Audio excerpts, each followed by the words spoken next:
Hello and welcome back to Bristol News. Well, what a week ahead. You'll be deciding then who will be the Mayor of Bristol from Thursday onwards. I've been getting close, of course, to the 13 candidates each weeknight on this programme. Tonight is the turn of the sitting incumbent George Ferguson. Now, you may have been aware of him. Some call him the Marmite Mayor. Others call him a whole lot worse. To many, though, he is a breath of fresh air as well in getting things done. But will he get a second term? Get your comments and your questions into us in the usual way. Details on screen now, as I say. Welcome to the programme, George Ferguson. Hi, Steve. For coming in.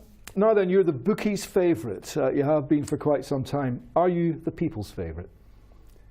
I don't know, but I found it really disconcerting being the favourite. I was 4 or 5 to 1 against on the day of the election last time, and I prefer to be the surprise than the target. I think I'm everybody's target, and I'm up against all the parties, particularly the Labour Party. They've got 70 council candidates, all campaigning for their candidate against me. So it's I'm going to have to win more hearts and minds to actually win on the ground on the day. It's hearts and minds, and it's a figurehead. It's a mayor. It's a personality position.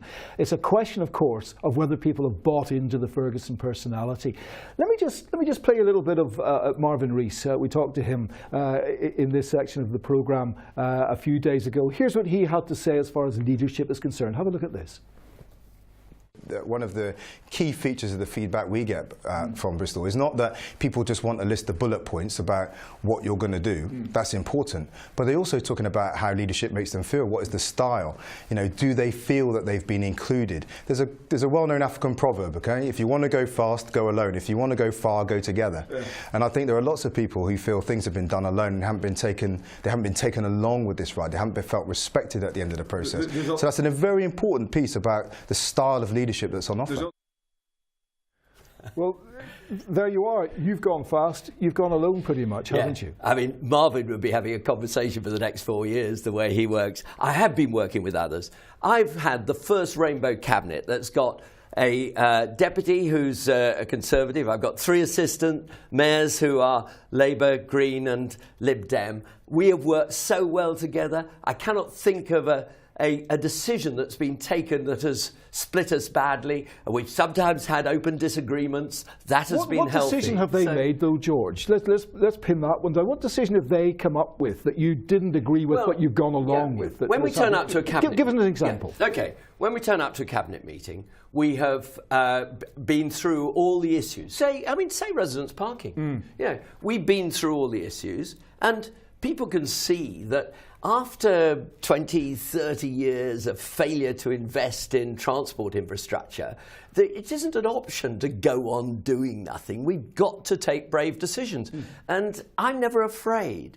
And what has been brilliant is the way we have across party got these agreements. What have the Cabinet come up with as a decision of theirs that you didn't agree with but that you've gone along with? It's not a matter of the Cabinet coming up with it. No. Look, it's my plan, and then, which is absolutely how it should be, I'm the person who's elected by all the people of Bristol, those who vote. I'm answerable to the people of Bristol. I'm their mayor. So the buck stops with you, so and the you buck make the decision. stops with me. Yeah. I'm to blame for everything. It's quite right that it's the mayor's plan. So in that case, but the Cabinet reinforce that decision. They scrutinise it, and also some of the councillors scrutinise. And this has been a really good process. It's complete nonsense to say it's dictatorial. I heard your introduction. It's total nonsense to say it's dictatorial. It's very consensual. Of course it's not nonsense. It's a perception that a lot of people have got. You brought up residents' parking. You've said, as one of your pledges, coming in, if you get a second term, they'll roll out only if there's an appetite, and that's when you're going to be seeking the relevant councillors and neighbourhood partnerships. Yes. See what they think. Why on earth didn't you do that the first time because round? There would never be this row, would there? Steve, this city... You're going to consult next time, but not then. Look, could you just listen? This city, for 20, 30, 50 years while I've been here, has failed to get on and make the necessary changes. You need, in a democracy, to have some leadership. People who will take you to a place where you can understand how something works. I believe I've done that. And now the biggest complaint I get about parking is, why were we left out? So I think... So everybody loves the residence parking now, do they? The majority of people within the residence parking areas absolutely get it and like it. Another one. The noise has gone out of it, and all that stupidness with tanks and coffins from Clifton and all. They made fools of themselves. This is also the point, isn't it? You know, where you can come across as a bit patronising, can't you? When somebody disagrees with you.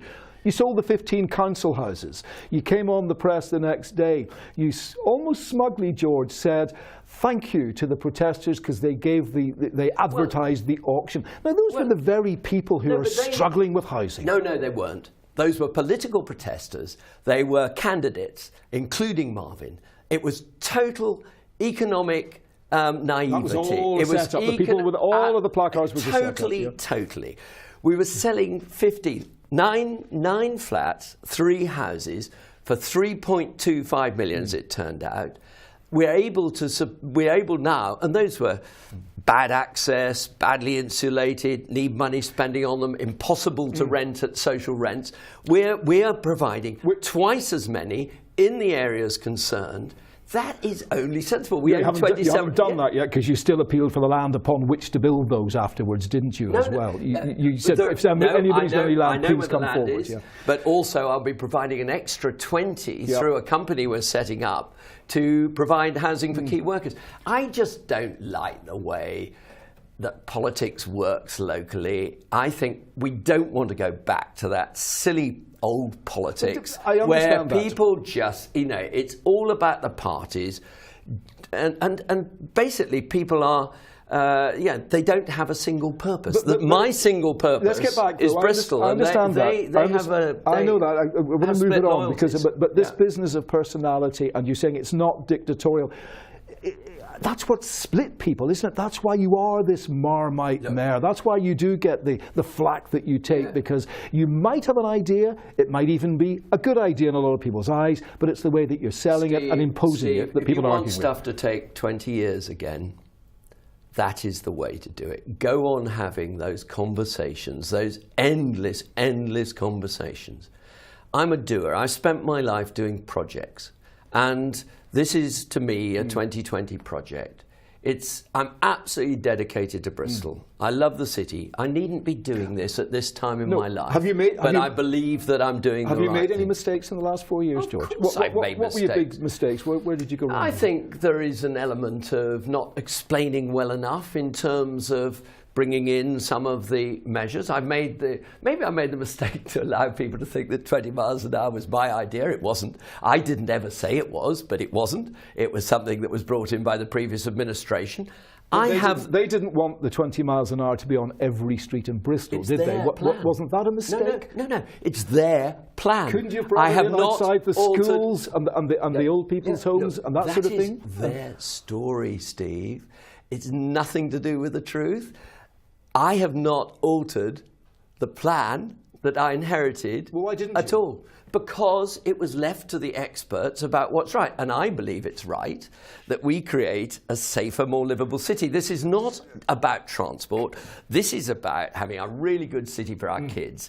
And I want a city where everybody feels that they can bring up their family in safety. Don't you feel that the weight of public opinion is so much against that? They're all saying, yeah, we agree with it outside schools or narrow streets or where kids are playing, but on big open roads, it's a nonsense. Isn't that what the majority... It's not on the big open road. Isn't that what in the bigger streets? It's on every street in Bristol. No, it's not. No. I mean, it's not. I very seldom drive around Bristol, but I can promise you, it's not on most of the arterial roads. It's mainly on the residential roads. You drive down the White Ladies Road at 4 o'clock in the morning, you can be done for doing 23 miles an hour. Do you know? Is that sensible? They did a test about when it was 30 and when it was 20, and it took exactly the same time to get from the top to the bottom. If you think about driving around, if you are in a 20 mile an hour zone and somebody is overtaking at 30, you'll find them stopped at the lights in front of you. It makes no difference the average speed. Let me ask you a couple of quick questions. This time has flown. If there were to be a different mayor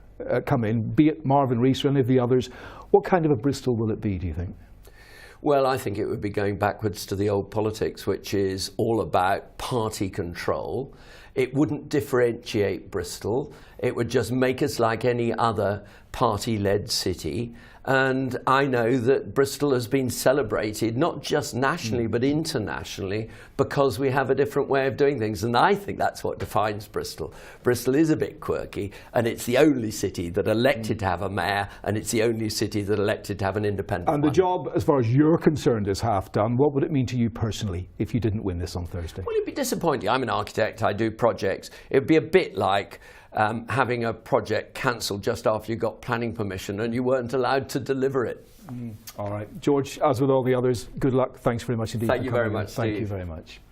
George Ferguson. Decision is yours. George, one, of course, of 13 standing for Mayor of Bristol. Here they are. You heard them in detail on this programme over the last couple of weeks. Just one to go. Tomorrow night, the Liberal Democrats' Dr. Kay Barnard is in the chair to tell you why she thinks she's worthy of your vote. That is at the usual time. I will see you then. So, from all of us here in the studio, until then, bye-bye for now. Bye-bye.